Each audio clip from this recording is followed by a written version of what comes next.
Okay, so we got the driver's side end of the track bar installed, the bend upwards and pointing towards the front bumper. And then the other end of the track bar, you can see, is a little off. The smart way to do it is just like we're doing it here, is you grab a ratchet strap and you can set a point on one end on the axle and then anchor it on the other end to the frame of the Jeep and use the ratchet strap, and you're gonna pull the entire axle sideways so you can install the passenger side nut and bolt. Okay, as we ratchet this up, it should pull the axle. Keep going. Just a little bit more if you can. And there we go. And we just need to raise it up and then feed the bolt through. All right, so we got the track bar in there. We just need to put the sway bar links. So there's the stock sway bar links, and there's the new ones. That's like double the length. That's what she said. But let's get these things put in. If you have a non-Rubicon, this next part is going to be a little bit different because you will have quick disconnects. But as the Rubicon has electronic sway bar disconnect, we don't have to do it quick. We got the suspension components all set up. At full droop, the front drive shaft actually sits against this bar. I really don't understand that. I'll have to check on it later, but I don't know if other people have had that. Maybe things will settle out once we get it back together. But the other part is it hits the exhaust right here. So that's where this exhaust flange on the passenger side, and then the flange on the driver's side. Metalcloak does provide an exhaust spacer, and it's pretty much undo the two clips, put the spacer in the middle, use the new hardware, and clip it back. There we go. Front is all installed. We got the exhaust spacers in, new shocks, new springs, upper and lower control arms, tie rod, and sway bar links. Done with this. On to the back. Art says we're probably about 50% done. I'm gonna say we're probably more like 60% done because we don't have to deal with all the sway bar stuff and exhaust in the rear. So, exhaust in the rear, nothing. Exhaust in the rear. Here we are in the rear. We're gonna take off the sway bar links for the rear. So we have disconnected the sway bar links on both sides. We are now removing the factory brake lines, 15 millimeter for the nut that's on the back of the caliper, and we'll replace it with the new Metalcloak. So brake line is coming off.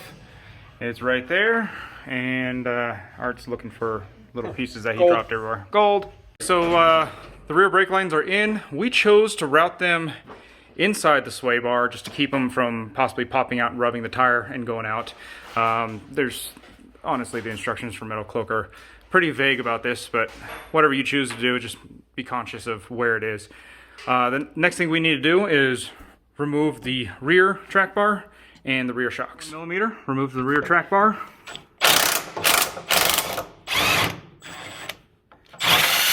I don't know if you guys noticed that, but I was holding this. It would have been a rather comical swinging down and knocking Gorski in the head again. No, not my head. Your head. Also, when you're taking off the track bar, just be aware that the axle is going to shift to one side or the other. The rear here is shifted over to the driver's side when you pulled the first one. And then just be aware of the track bar swinging down when you get it off. To get the rear shock off is just one bolt in the bottom, and then there's two of them in the top. Just pull the bolts, and it comes out. It's just three pieces. Again, just one in the bottom, and then two in the top. It's like a T. So when you're drooping this, just pay attention to some of your other lines, and just make sure you are popping these plastic clips out of the frame.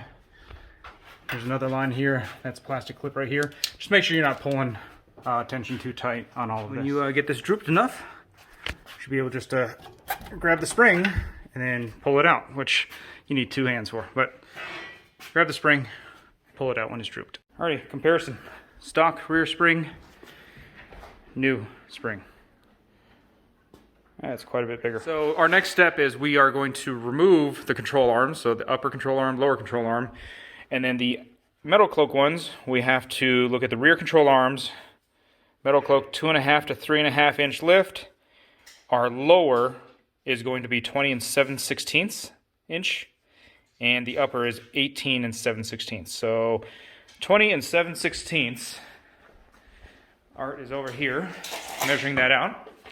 The straight ones are the lower, and the ones with the bend to it are the upper. Side-by-side comparison. This is the stock Rubicon lower control arm for the rear. This is the Metalcloak, the upgraded one. So, I mean, this one feels a lot more durable. I mean, just even tapping it, you can tell. So, we are going to take off the upper control arm right now. One thing I just want to point out real quick is on these arms that have these tapers, one side's welded, the other side is the adjustable end. If you look, there's a slight bend to one side than the other. Make sure you have your bend set correctly so it's straight. If you have it set wrong, this end is going to bend out and you're going to put some unneeded strain on the joint. So we got the upper and lower control arms installed. We need to install the new springs. Don't forget to put the spring rubber isolator, dampenator, whatever, those things. Make sure we put those back on the top, and then in the rear, the tightly wound, the skinny part of the spring is actually going to go on the bottom, and it's going to sit right there. So once we get these kind of snug, not quite tight, because we'll tighten them when it's on the ground. Once we get these snug, we will lower down the jacks, and hopefully this droops enough for us to fit. In our case, we could not get the rear suspension to droop enough to get the spring in, so we are going to use a spring compressor. Springs in. We did a spring compressor on this side. When we started raising this end of the axle, that other end drooped down enough, and we were able to use a pry bar to pop that guy in over there. We did have to disconnect the breather line, but we'll get the suspension sucked back up here in a second. I believe the next step is shocks. Yeah. So we'll get the, well actually, we have to do track bar. Rear track bar. Shocks, then track bar. Oh, we'll figure it out. Next step is shocks. I got a little ahead of myself. Shocks, and then we'll do track bar. You actually want to start at the top, and it's a T-flange, so you can see the T's right here. There's one end there, and there's the other end right there. You just want to leave one side in, partly threaded, and take the other side out. Put the shock in, and hang it off of that, and then screw in the other one, and then that's how you get the top in. As for the lower part, you'll have to just compress it a little bit and then get it. Shocks are in, rear bump stops. So the rears are a little bit different. They're not pucks like the front. They are these flat rubber pieces. Pay attention to the diagram, because the diagram on the inside down here tells you about the holes of which one goes where. So the first bump stop goes in. There's a nut that will drop through, and there's already 2 holes in here. Bolts go in, nuts on the bottom. Each bump stop that you stack on top actually screws into the previous bump stop, and it looks like oversized screws. But again, right here, the driver's side for our application is actually on the outside. The passenger side will be on the middle holes. So this track bar relocation bracket, short little side on the end here, bends down. It will go right here, slide down. And this arm right here actually goes, this is where the lower control arm bolt goes through right there. So get that bolted in there. So then this U nut thingy bolt, technical Bolty. term. Yes, so that goes in underneath, and then you put the nuts on the top. So then there is a chrome finished bolt here. There's a sleeve that goes through here, so the bolt goes through the sleeve, and then a nut to the back of that. And then up here is where the new track bar goes in. What's going on, guys? Day 2 of the install. We decided to call it quits last night just because we were getting so close, but we didn't want to be rushed in finishing this. But let me show you a couple of things that we just did. You start buttoning all this stuff up, you need to check clearances of wires and breather tubes and whatnot. At full droop, the stock breather tube for the front diff was a little short, so we actually extended it about 12 inches. That way we wouldn't have an issue with the front breather tube. You can see it a little bit more in the rear.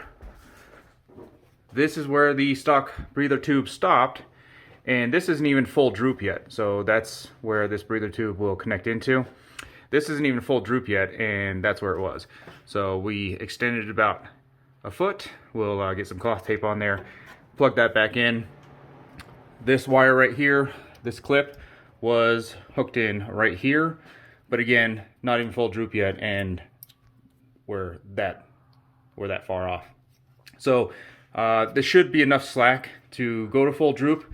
It does plug in right here. We'll have to test that. But when you're finishing up the install, you just need to make sure all your lines and stuff like that are going to be clear. All right, so a revisit on the bracket here and the drive shaft hitting this. I guess this is a pretty known issue with the JKs, the newer ones. The Pentastars have this bracket. The older ones don't.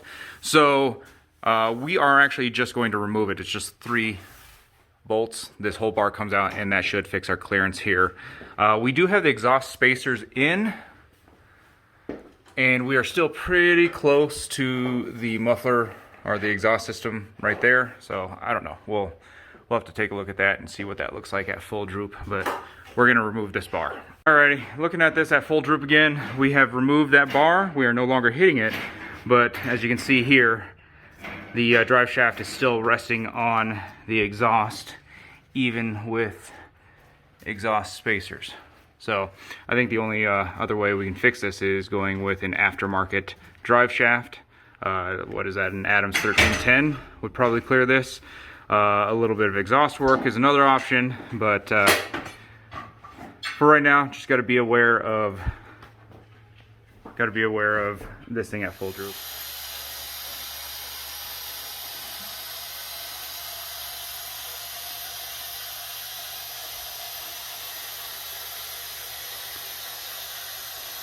Time to bleed the brakes.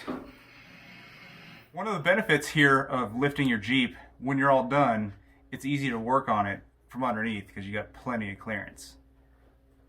Alrighty, after finishing the lift, just drove it home. This is the first time Becky's gonna see Ruby since the lift kit's been done. So the fan club's out.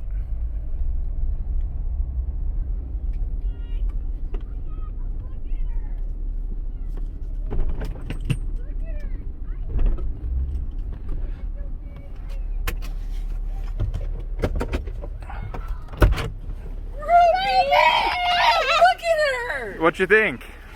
Let me look at the gold. That's my sexy girl. Gold. Nice job, babe. What? Gold.